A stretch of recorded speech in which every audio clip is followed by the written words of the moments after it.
my lane fast, call it high speed. I've been working hard, yeah, I've been working nightly. If you think you'll win, nah, likely. I be taking shots, yeah, cold-blooded, icy. Watching numbers grow is what I call sightseeing. In the front row, run it up when they hype me. The following grows, they know how to ignite me. Call me CEO, I've been running right, see. And I ain't playing games, I create my own lane, making pleasure out of pain, turning losses into... What's up, everybody? Welcome back to State of the Steelers, to the preview show. I'm your host, Daniel J. And the Steelers are 5-8. They're kind of in a downward trajectory. Kenny Pickett is doubtful for the game. I anticipate him probably not playing in this game. And things are looking a little bit leery for the Pittsburgh Steelers. However, I think there's still a little bit of hope. I think this team is still going to be competitive, and I think this team is going to put their best foot forward still and still put on a great show for us, the Steelers fans. You know, this is the time of year where, you still have hope. I think that there's a small chance that the Steelers can still make the playoffs. I'm not virtually looking in that direction, though. I'm looking to see where this team grows. Today, we're going to be doing a preview of the game. We're going to do questions, and also we're going to take your calls. If you're interested in the second half of this show, we'll be putting out the phone number in the live chat, and you'll be able to call in and ask your questions, and we'll have a conversation about the Pittsburgh Steelers. So biggest news is, or right now currently, is that Kenny Pickett is probably not going to be playing. It appears that he's doubtful. Everybody's next biggest question is, if Kenny Pickett doesn't play, who comes in behind him? And in my opinion, I think that there's some arrows pointing towards that being Mason Rudolph. Reason being is during conversations with, the players had throughout the week with the media, Mitch Trubisky had came out and stated that he had taken reps with the scout team. I don't think that's something he's done before up until this point. That was Mason Rudolph's job, so to speak, is to take all the reps with the scout team. And so, in my opinion, I think that they're kind of leaning in that direction. Now, some might think that putting in Mason Rudolph would be a sign that the team is tanking. I don't think so. You look at what Mr. Trubisky did last week. He didn't protect the ball. He threw several interceptions. Granted, he was able to move the ball down the field and do it in a manner that was impressive to a certain degree. When it counted and when the field shrunk, he kind of just fell back into what he's been known to be doing, which is a guy that's going to stare down receivers, not look off, and it hurt him in the end there. I think that when you look at Mason Rudolph, he's, for the most part, taking care of the football throughout his career. He's never been a flashy guy, a guy that's going to put up gaudy numbers or anything like that, but a guy that could take care of the ball and manage a game. Also, and the other thing that I can see out of this game is Mason does well, and those who follow me have probably heard me say this before, but if Mason Rudolph does well in this game, he's going to be a free agent this offseason. That could increase his free agency value. That could increase the contract that he potentially could get next year. There are some teams out there that are going to be quarterback needy that don't necessarily have a first-round pick. You're looking at the New Orleans Saints, is one that I've been predicting that Mason may end up being at. Their situation with Winston didn't work out. Right now they have Andy Dalton back there. He's getting up there in age, and he's never been a franchise guy. He's been a NFL starter in this league for sure at one point in his career, but that's kind of been long and gone now.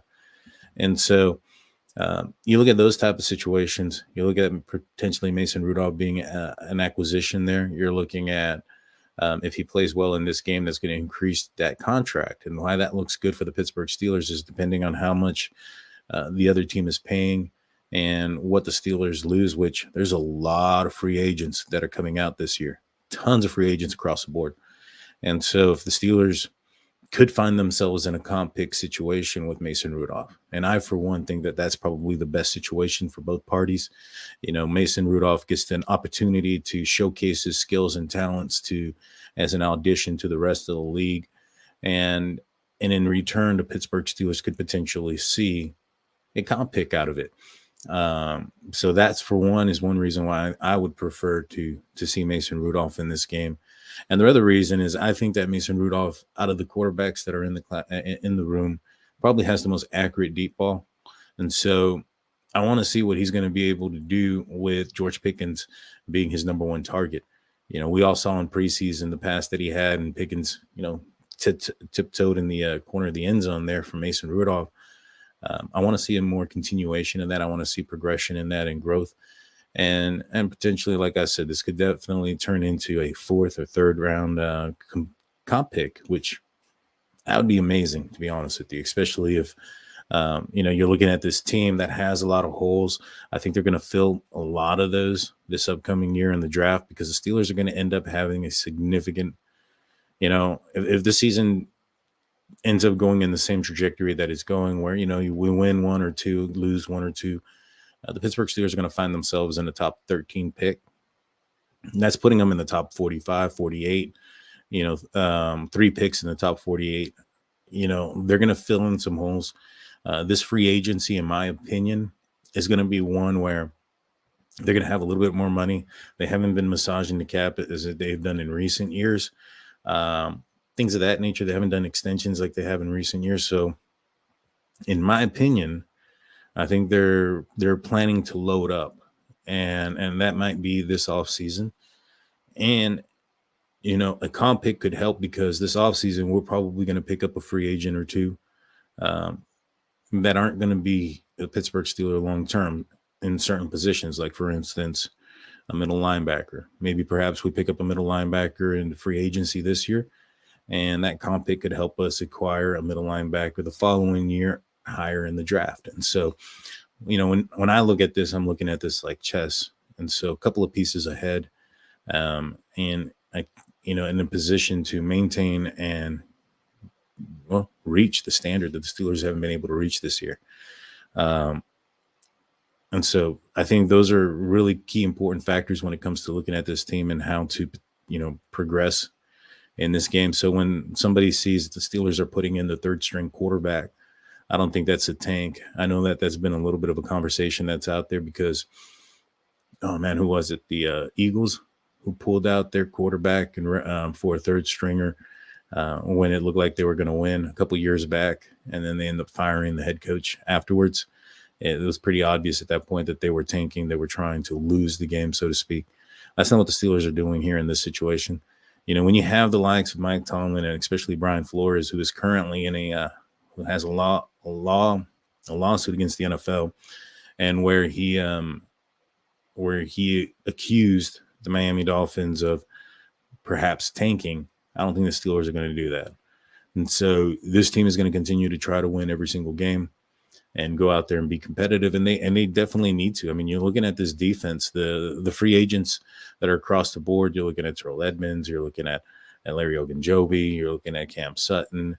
I believe the cornerbacks. A lot of key players, Devin Bush, are free agents this year. And so they're going to be continuing to play as well, not just for a potential longer-term spot on the team, but if it doesn't work out for them this year, they're going to be trying to, in my opinion, audition for other teams to pick up their free agency value as well. But in this game here against the Carolina Panthers, I think this is a favorable game for the Pittsburgh Steelers. I think that this is a game that, and the reason why I say it's favorable is because the Carolina Panthers are a lot more one-sided than a couple of the other teams that the Steelers have played. Now, I understand that their one side is a running game, and the Steelers are not the best against the run, but when they have absolutely no passing game across the board, I think that's going to make things a little bit easier. I think that the Steelers, we might be able to see Mark Robinson in this game. I think he makes his debut. Main reason is because Miles Jack is doubtful in this game. He has a groin injury. And so, he's been limited. He hasn't been himself in the last couple of games. He's been out there noticeably injured, And so, you're going up against a Carolina Panthers team that likes to run the ball. In the last 2 games, I think they averaged 140 yards passing with Sam Darnold. And so, they like to run the ball. They're going to run the ball more often than not. And so I don't see this team getting into a position where they're going to need Mark Robinson to do more than attack the ball carrier and defend the ball carrier if needed during screens or some minor pass plays. But with that being said, I think we need a physical inside linebacker for this game. We're going to need somebody who's not afraid to tackle, somebody who knows where the ball is going. Mark Robinson was a former running back. He sees the running lanes probably a little bit different than majority of the linebackers in the league because of that. He understands the flow of the offensive line and where the cutback lanes are going to be at. And because he's seen it on the other side, he understands what the running back is looking at and where he's going to go. And so, in my opinion, I think that he would be a benefit in this game to attack the run. And, he's a physical guy. We all saw what he was able to do in preseason. And I know it's preseason, but preseason has nothing to do with the hard hitting factor that he has, the motor that he has. You see him going back and forth on the field. And this could be a true test for him for us as fans also to see what we have in him. There was a lot of he was one of the camp darlings, so to speak, back in training camp. I would like to see where he's progressed and where he matches up in NFL stadiums against NFL teams. And I think the Pittsburgh Steelers want to see that as well. This year in this offseason, Devin Bush is going to be no more. He's not going to be on the team anymore. And so, in my opinion, the Steelers are going to have to either prioritize a middle linebacker in the draft or free agency unless they see what they have in Mark Robinson to see if perhaps maybe he can be a guy that can move forward or propel this team into, the next stage in this rebuild, which is being a contender. Right now, in my opinion, this team is just kind of average. And I think they have the possibility to be above average. They have some skill positions, especially on offense, like George Pickens, Najee Harris, Pat Freiermuth, that can propel this team. It comes down to game plan and quarterback situation and the quarterback play. If both of those things can get on the same page and be effective, then I think this team has a very good opportunity to be one of the top tier offenses in this league in the future. If they don't, then we're going to have some problems. But I'm going to read some names that are in the live chat, and then we're going to be putting out that phone number here in about 5 minutes. So if you guys want to jump on, be a part of the show, I'm going to be putting out the phone number. You guys can call in, ask your questions, give your concerns and your comments. But let's say hello to some of the folks in the live chat real quick. We got Daredevil.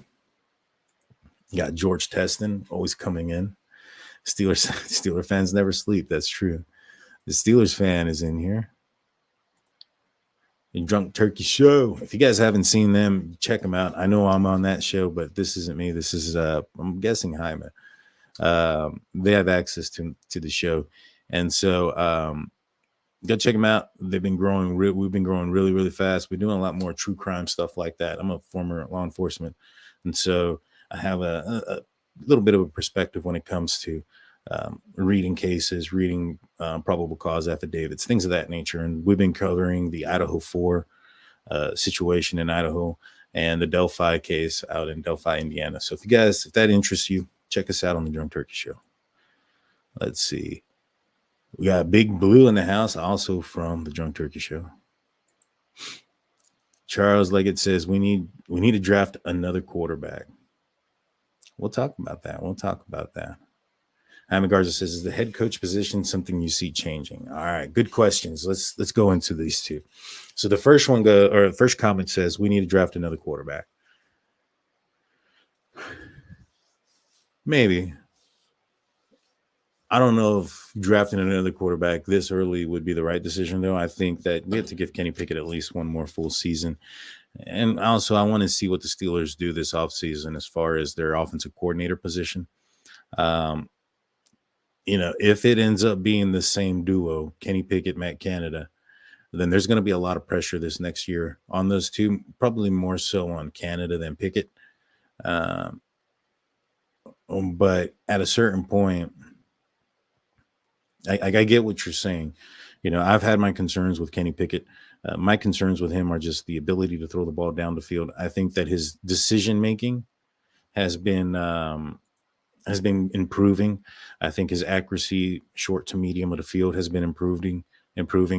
His progressions through the to the receivers has improved, and I like what I've seen out of him.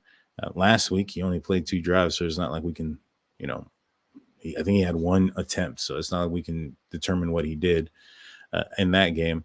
And the games before that, I think he was just protecting the ball, being smart with the football. And so maybe that's why the aggression hasn't really been there going down the field with him. And, maybe perhaps the game is still a little bit fast for him. He's a rookie. And so we have to might want to see the game slow down for him and see if he's still having the same issues. And if that ends up being the case, then I would agree with you that the Steelers would need to draft another QB. But I don't think that's probably in the cards or likely this season or this upcoming season. I think the Steelers are going to want to see what they got in him. Now to the next question. Ivan Garza goes, is the head coach position something you see changing? No, I don't see the head coach position changing. I know there's been a lot of rumors here recently that the Steelers were going to trade Coach Tomlin to the Carolina Panthers this offseason. I believe that came from Mike Florio off of The Fan. And I think that was just, and my buddy Mark Davison from Steelers Nation Australia was actually talking about this earlier. I think that was just rumors speculated out of that interview. However, this isn't the first time that Mike Tomlin's been rumored to have gone to a different team or the broadcast booth, whatever, right? And in my opinion, there was one time where supposedly Daniel Stainer was parked next to Tomlin and in an airport or something like that, and there may have been a conversation there, but who knows? I don't think that there's going to be a change. Unless Coach T finds some kind of better situation, probably in the broadcast booth or on on TV. I don't see him going anywhere. Not this season. Now, if things don't progress into next season and it's either the same or stagnant or regression, then I can probably see that seat getting a little bit warmer. And I can also see maybe perhaps that seat being vacated by the person who's in there, meaning I can see if the Steelers end up having 2 poor seasons, it's not going in the right direction, it's still continuing to go down. Maybe Tomlin considers that broadcast booth job. Good question, though. Thank you. Jared Devil goes, trenches first in the draft. I agree. You gotta get O-line. There's a couple of key pieces, in my opinion, when it comes to hold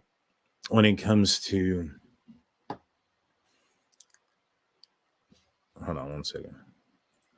Okay. So when it comes to the draft, there's a few pieces that I think that are important. You're looking at offensive linemen, you're looking at defensive linemen, middle linebacker, and receiver. Those are the 4 pieces that are usually taken early in the draft that I think the Steelers have holes in. They have three picks in the top 45, so they can address probably 3 of those. The other one will have to be addressed in free agency. Now, the problem with that is, going into the draft, you want to have addressed as many of those holes as possible with free agency. That way you're not drafting for need, so to speak. And that's how you end up with a Artie Burns, so to speak. And so it's going to be interesting to see what the Steelers do. I can anticipate that if they have a high pick in the first round, quarterback is going to be high on a lot of teams' lists. And so that's going to knock down some of those other skill positions that would have normally gone in the top 5 down into the top 10. Between 5 and 10, those that were normally in 5 to 10, maybe in the 12, 13 range where the Pittsburgh Steelers are going to be drafting at. And so you might get lucky and get yourself an offensive tackle. I think that would probably be, if you're in that general area where you have the ability to draft the top 3, maybe 2 tackles in the draft, you might want to go down that road. Oh, I almost forgot cornerback is another huge need this offseason. And so offensive tackles one, middle linebacker might be able to be addressed in the draft and free agency. Everybody knows that I've been hoping that Tremaine Edmonds, middle linebacker for the Buffalo Bills, ends up going to free agency and the Steelers picking him up. That's another position that we need to look at and address. Defensive tackle or up in the front, that one, the defensive line, with how bad the Steelers have been doing run defense, I would want them also to go in this round early. But there's a possibility they bring back Hargrave. He's going to be a free agent this year, but he's going to be an expensive one. And when you're addressing these positions here, middle linebacker potentially, a defensive tackle with free agency, that's putting a lot more money back into the defensive side on a defensive team that's supposedly one of the most expensive ones, which I understand that it is. It's just, I don't think that this expensive team has been out there collectively and healthy for most of this year. And so I think if you can address those two positions, and I don't really look at that whole one side has more money than the other when you have a quarterback on a rookie contract. You have a QB on a rookie contract that changes some things and some dynamics. You also have George Pickens on a rookie contract. You have Pat Freiermuth on a rookie contract. You have the running back on a rookie contract. And so you've addressed those positions just with young positions that need to grow and learn. And so putting money or more money into the defense doesn't bother me much. But I know how a lot of commentators and a lot of the media and the talking head would look at that and be like, oh, no, you can't do that. You have one of the worst offenses in the league and you're putting more money into your defense without looking at the contents that the Steelers are drafting, those needs on the offense. But trenches is definitely high priority this offseason. But to go with it, cornerback, receiver, middle linebacker, and those are going to be really high as well. This team has a lot of holes, and if they're going to try to, fill those holes with a draft, then it's going to take more than one. Now, in my opinion, and this is why we go back to the Mason Rudolph potential comp pick, is we can get a couple of Band-Aids in the meantime. That way they can fulfill the job, probably some veteran free agents that can do a job for 2 years or so. That way we can, next year get a draft that positional need to develop at that position. And so everything's coming together, in my opinion. Looking at it from 100 feet away or 1,000-foot view, so to speak, I can see the pieces moving together and see this team moving in the right direction. It's just that right now they're in a bumpy part of the road, so to speak, before they get to the smooth sailing. Let's get to the next comment real quick. George Teston goes, going to need to get 2 QBs next year from somewhere, free agency or undrafted free agent. I think they get a veteran. There's a chance that Mitch Trubisky stays. He's got 1 more year on the contract. I don't foresee him wanting to do that, especially if he doesn't see a possibility of him being the starter. The Steelers drafted a first-round rookie.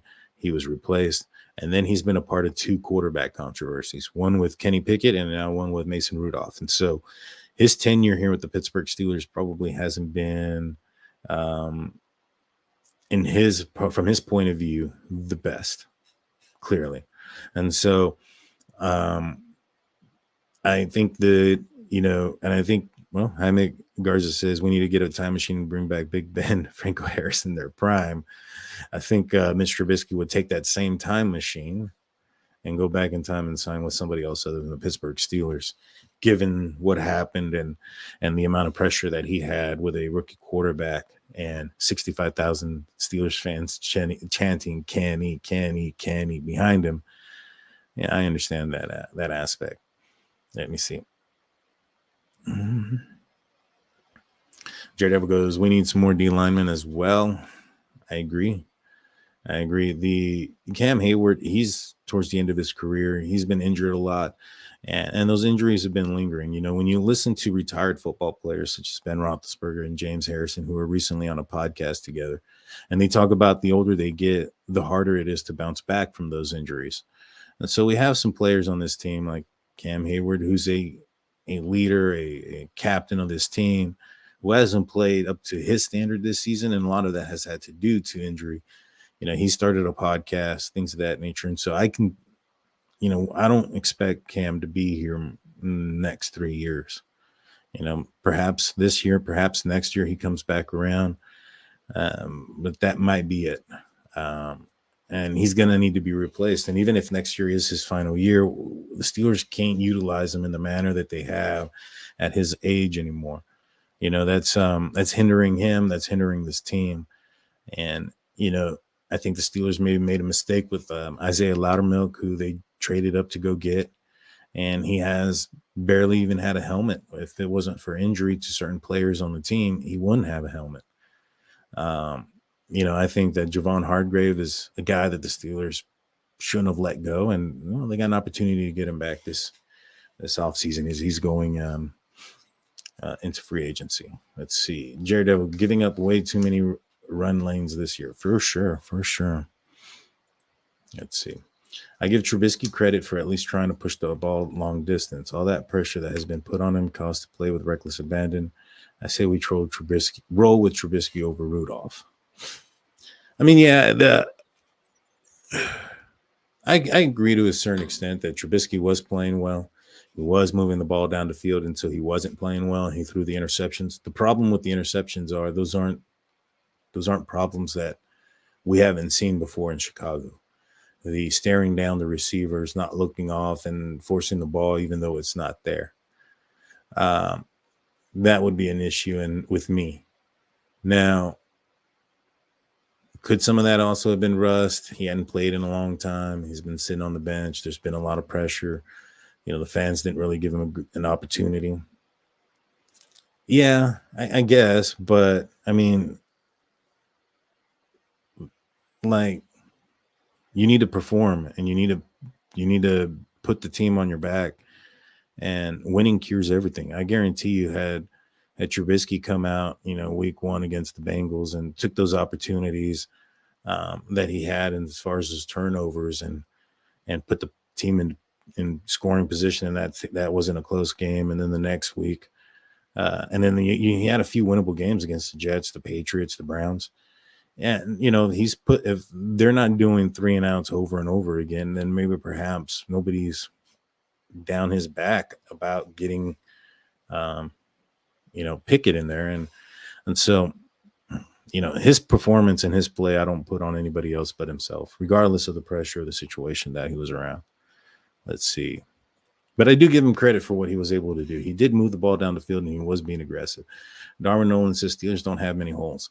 I mean, right now, I believe they do, man. I mean, you're looking at a left guard that they don't have any confidence in. They drafted Kenny Green to be the center, and he's not that. He's nowhere near an NFL quality lineman.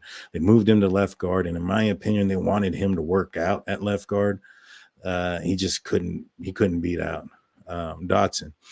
And so that was a failed project. Dotson has been a guy that the Steelers wanted Ray Turner to replace at one point. They were upset with him because of his shape and or his ability to, what he was doing with his body to recover. He wasn't recovering properly. He wasn't also apparently in the playbooks, things of that nature.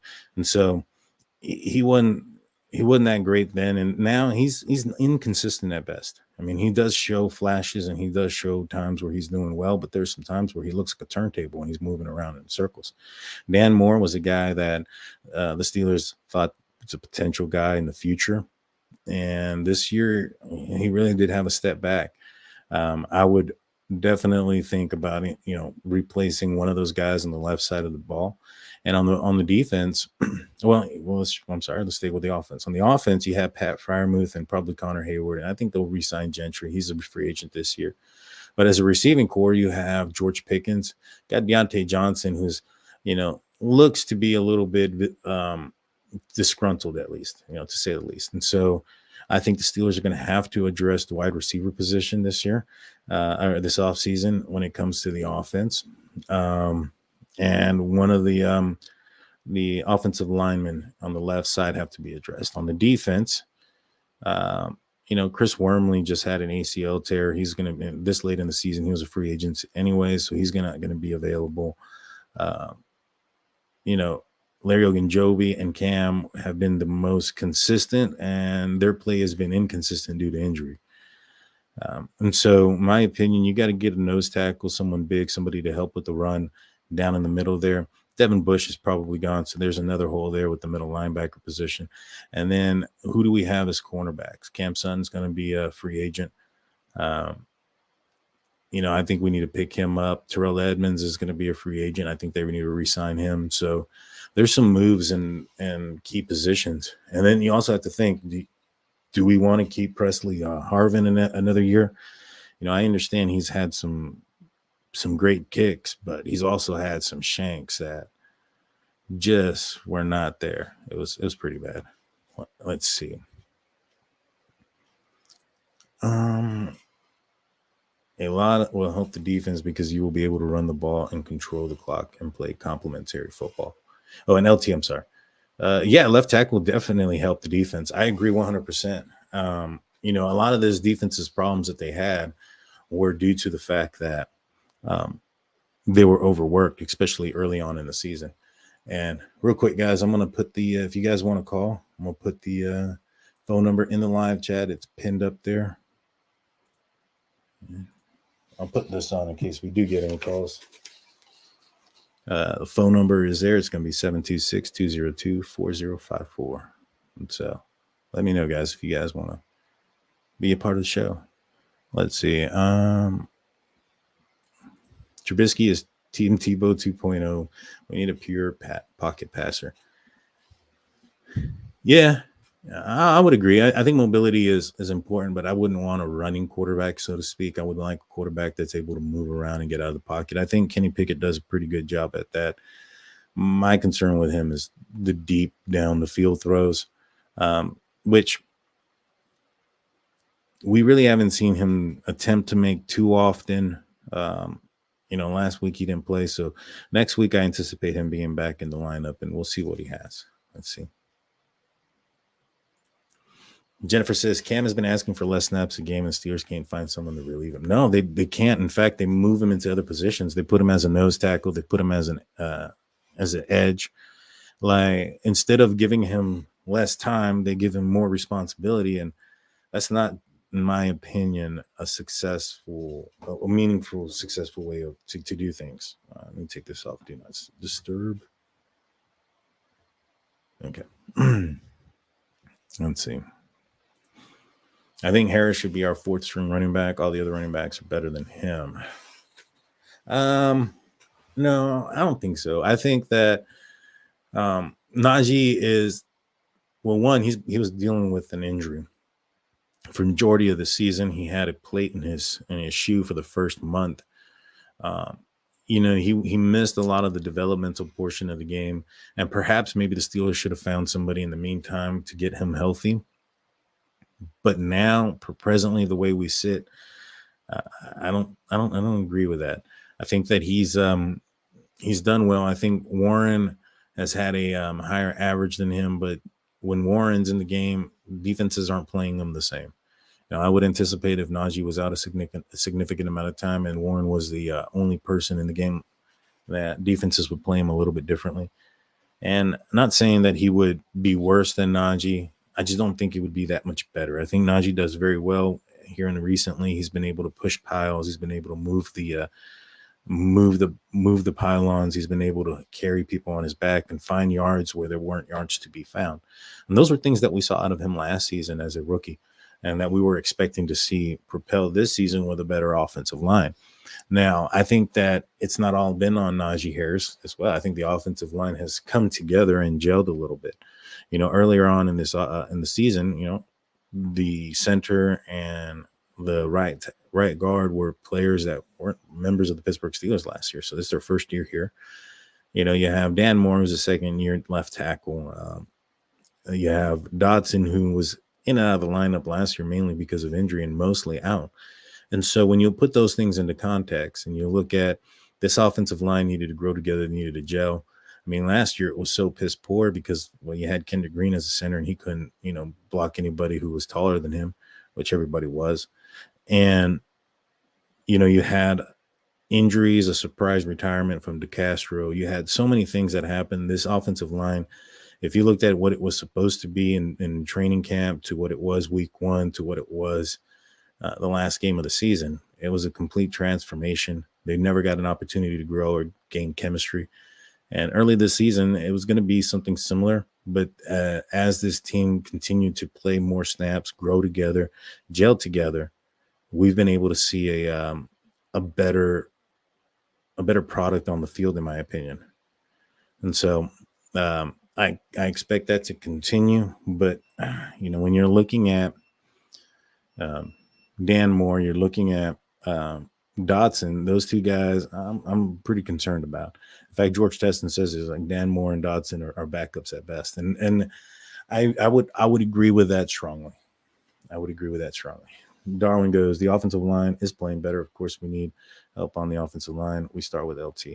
Yep, left tackle. Left tackle is definitely that position. I haven't seen, and the reason being is because the improvement hasn't been there. It's been the same.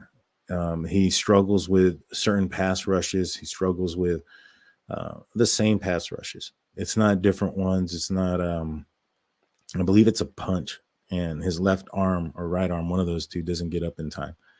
And so I've heard this from a couple of different places, whether it was DK Sports and Ramon Foster, if it was Arthur Motes.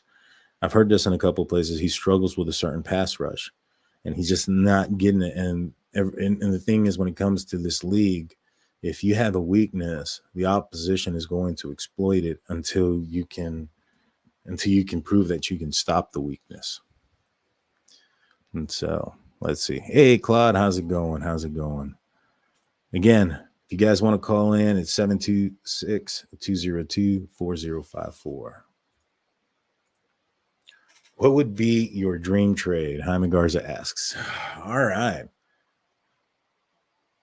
I mean, there's so many players I wish the Steelers could potentially have. But if we were sticking with for a player that's already in the league, that's a good question. I'd probably go with a middle linebacker, somebody who's well known, or maybe somebody with some versatility. I hate to say this guy because he plays for the Cowboys, but Micah Parsons would probably be a guy that I could see that I would like to see the Steelers trade for. He could play the middle, he could play the edge. He's very versatile. I think Micah Parsons is probably the guy I would like to see the Steelers trade for. I don't think that would ever happen, but definitely would probably go in that direction. Thanks for the question, man. That's a good one. Allie, how's it going? George Teston. Let's see. Darren goes, we will draft 3 players in the first 40 picks. Left tackle, defensive tackle, and outside linebacker. Steelers are prepping Mark Robinson to play inside linebacker and re-signing a few free agents. Steelers will be okay. I agree that they're going to be all right. And Mark Robinson could be a guy. I definitely want to see him this week. At the end of the day, we really don't know what he has or what he hasn't had because we haven't seen him play meaningful defensive snaps. I think he's only had a helmet a handful of times this year.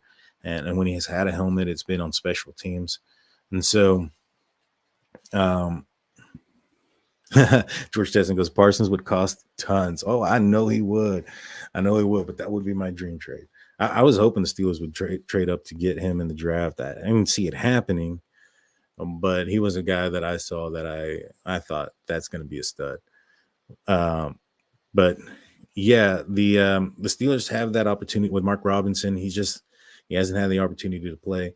If he can go out there today and just light it up, I would love to see the Mark Robinson and Miles Jack tandem out there more often than Devin Bush. In fact, I told Mark, I'm not calling Devin Bush anymore. I'm going to call him Devin Fuzz because he's not been that great. He really hasn't, especially he had a couple of games there where he looked like he was getting better, but it seems more like it was the 2 times that a broken clock is right that we were looking at in that situation. Joseph Donovan says we need a shutdown corner. I agree. A shutdown corner would be nice. There's a lot of talk out there that there's a lot of talk that the Steelers might be eyeing Joey Porter the Jr., son of Peasy, aka Joey Porter Sr., former outside linebacker of the Pittsburgh Steelers. He should be in consideration for a gold jacket. I'll just say that myself. I think he has like 99 sacks or something like that. He's he did an amazing job. He was a dynamic force while he was a member of the Pittsburgh Steelers as well. And if it wasn't for the teams recording their defensive snaps, he would have had another ring as well. And so, to get his son, I really haven't seen tape, but I've heard a lot of commotion that he's going to be a next guy. He's like a Sauce Gardner of this draft, so to speak. It'd be nice. It really would be. Because the cornerback position is one that was a little bit exploited this season. Levi Wallace earlier on in the year was getting torched. He's kind of turned that around a little bit, but he was undrafted. He was a walk-on at Alabama, and the reason being was he wasn't the fastest guy. I think he had like 4.5 or 4.6 speed, which isn't the best for a cornerback. And so those are the reasons why he was undrafted and a walk-on. And you look at that and you look at some of the performances where he's gotten burned a little bit.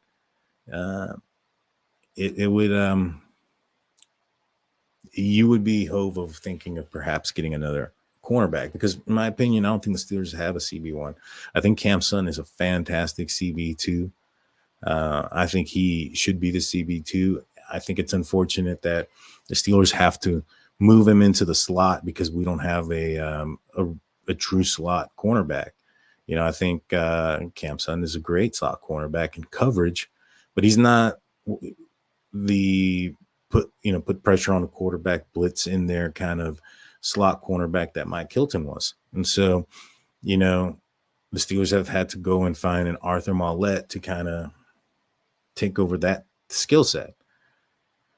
However, other teams see that when they see Arthur Maulet, they try to scheme him into a position of coverage, and it usually don't end well. Not at all. Not at all. Let's see. We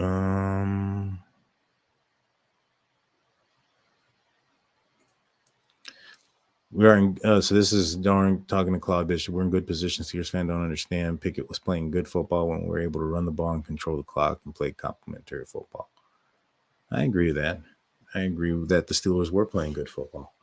I also think that the Steelers need to convert field goals into touchdowns. And I think that's what they were trying to do last week with Mitch Trubisky, was be a little bit more aggressive and try to convert those. And I don't think it would have mattered if it was Mitch or Pickett.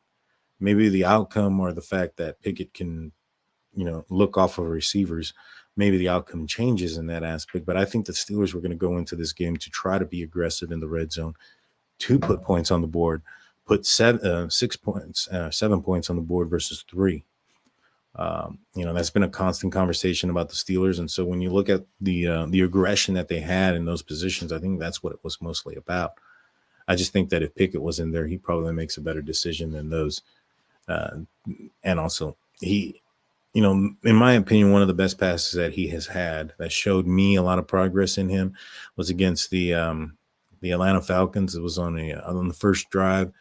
It was a 3rd down, and he looks to the right. The play and the design and the concept was to the right. It wasn't there. He panned to the left, found Pat Freiermuth, hit him in stride, and he got a 1st down.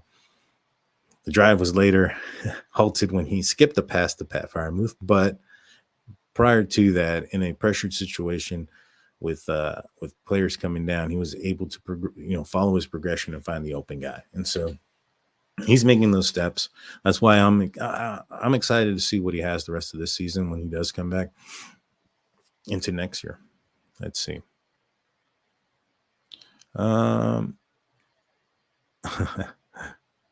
Steve's fan says she can't wait for Sunday food day. Yeah, we sure do get crazy in the household with the food.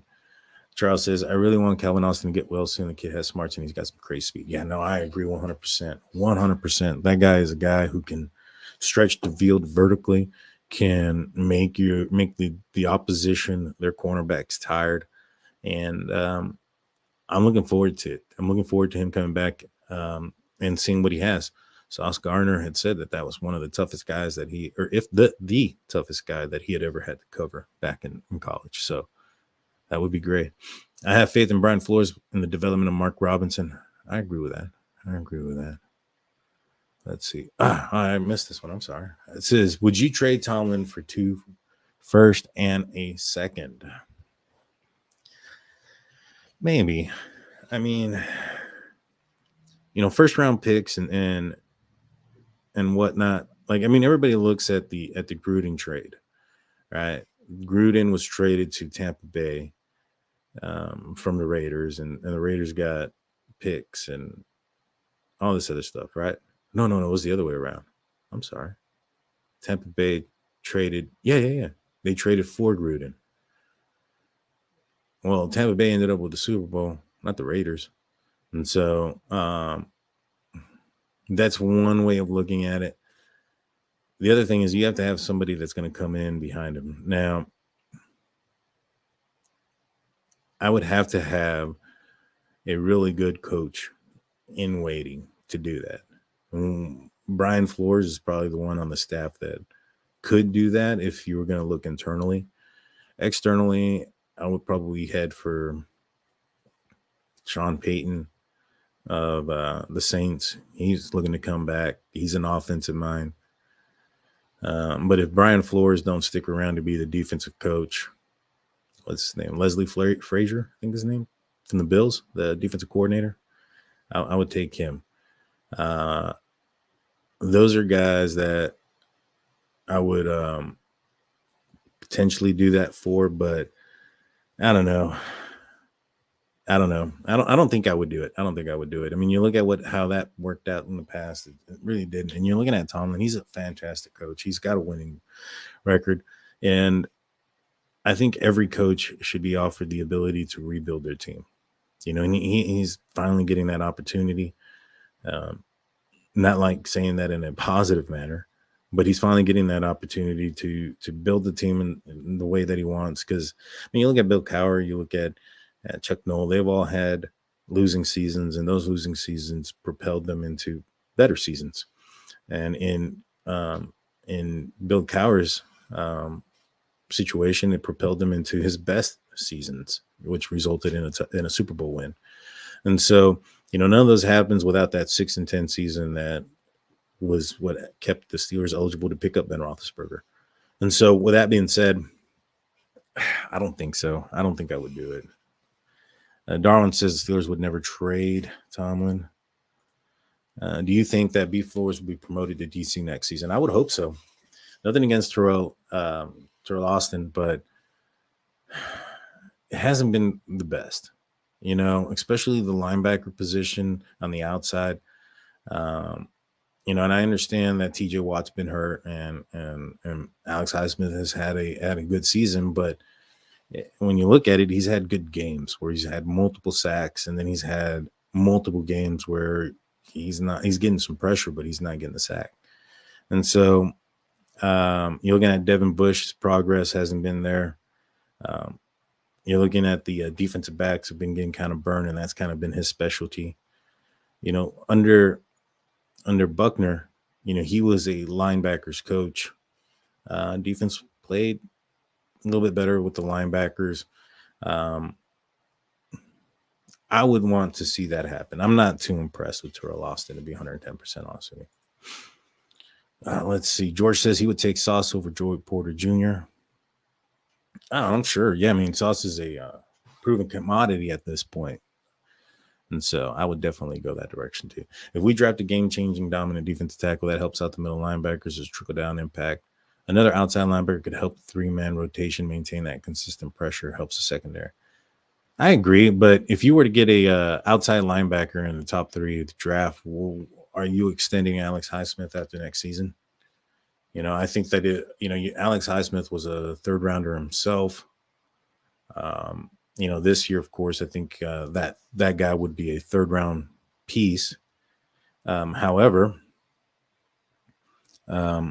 at what point do you think or say that he takes more snaps, and does that happen the year after? And then are we left with another hole there the following year? With a strong pass rush, the corners will be fine. No rush this season. I agree. The loss of TJ Watt was huge, and Darwin also has a point. The Steelers they were top heavy. I've been saying this since before the season started. Steelers are top heavy.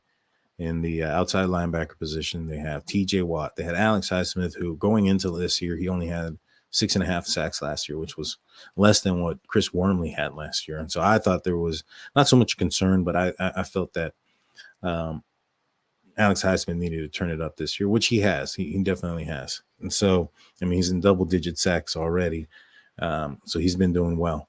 But I stated if one of those guys goes down, we don't have anybody. And unfortunately, the one that went down, or unfortunately, they both have been dealing with injuries. And but you look at TJ Watt's situation, where the defensive reigning player of the year, he goes down with a pec. He's out for a significant portion of the season. And let's be honest, he hasn't been the same since. The Steelers end up dropping out of being in the playoffs mathematically. I'm not opposed to shutting down TJ Watt. I think he needs to get healthy, and I don't want to risk him for next season. Let's see. So Darwin says that B. Flores is already the de facto DC. That's possible. All right, Jaime Garza goes, what's the next game I'll be attending? I will be attending the Cleveland Browns game, the last game of the season. I was hoping that game was going to be worth something, that game was going to be, you win, you get in. But it's looking more and more like that's just going to be the last opportunity to see the Steelers play this season. And so I'll be there. If you guys are going to be attending the game, shoot me an email, hit me up on Twitter. Love to meet you guys out there at the stadium. Let's see. We'll take probably another 3 questions. I'm going to go through these real quick. 3 questions, and then we'll go on. Pittsburgh Steelers Syndicate. Make sure you go and follow these guys. It's Pittsburgh Owen and Mark Davison. Go check them out. They also have their own YouTube channels, Pittsburgh Owen and Steelers Nation Australia. Make sure you go sign up or subscribe to all 3. Pittsburgh Steelers Syndicate says Mason doesn't fit the system if he starts square reindeer in round hole. I'm feeling this one's Owen. Maybe. I mean, this offense isn't tailor-made for him. That's true. This offense is tailor-made for a more mobile quarterback, somebody that can move the ball and run down the field. There is that. I get what you're saying there. But I also don't think that Mason Rudolph is immobile. He's not nowhere near as fast as Pickett or even Trubisky. But I think he ran like a 4.6 something, 40. So it's not too bad for a quarterback. He had a big run against the Lions last season during that overtime tie. So he's not immobile, but yeah, running isn't his thing. The run pass option probably isn't his game. He's been more of a throw down the field, pocket passer type of guy. It'll be interesting to see if he ends up getting the nod. I think he is, though. I think he is. Let's see. George Testing goes, Tampa's defense was already in place when they did that. Gruden was the offensive mind. That's true. Let's see. 49ers defensive coach. DC would be a good head coach of the Eagles OC. Maybe, yeah, for sure. Those guys would be definitely really good. If I'm leaning offensive mind, I would like to get Sean Payton. But if I'm going defensive coordinator, I'd like to get the Bills defensive coordinator. That guy, I think he's pretty good. There he is, Pittsburgh Owen. Levante David is a free agency season. Yeah. Jalen Carter would also be great in draft pick. When you attend the Browns game, boo for Mr. Scumbag. I will. I'll help you out there. And so that's going to do it for me, guys. I want to thank everybody that was a part of the show. We didn't get any call-ins today. This was the first time that we do this, so we'll be doing this more often and throughout the week. So if you guys want to jump on the phone, let me know.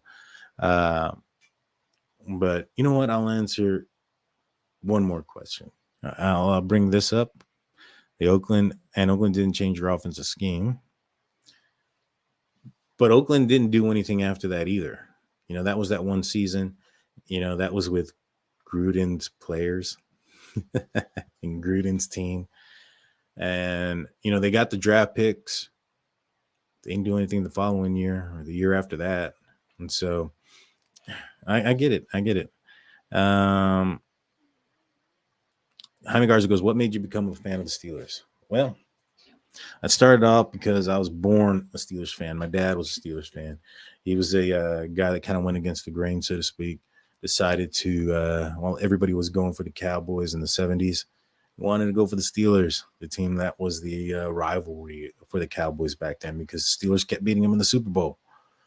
And so he loved that. I'm born loving football, and so never watched another team but the Pittsburgh Steelers. I love it. My team through thick and thin, regardless if they're winning every game or they're losing quite a few.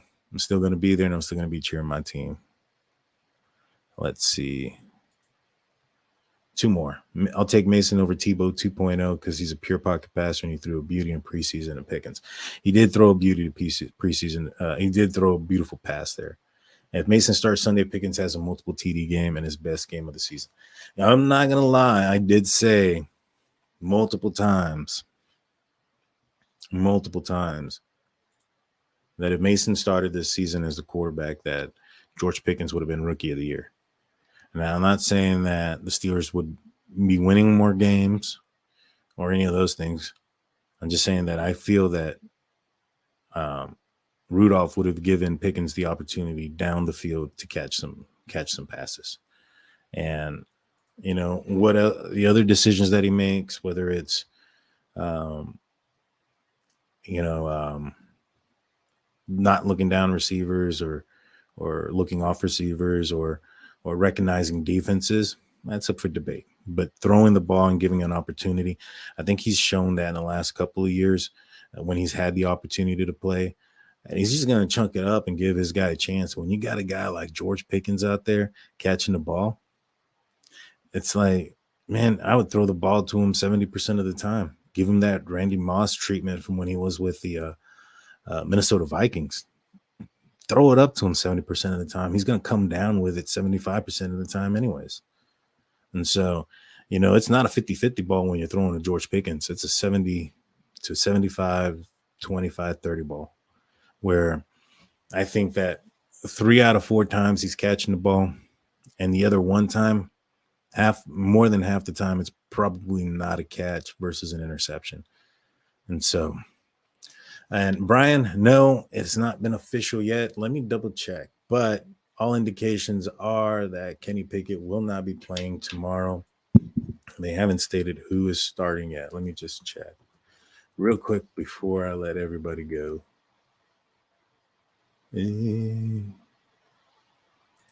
Nothing yet. So hit that like and subscribe button, ring that notification bell.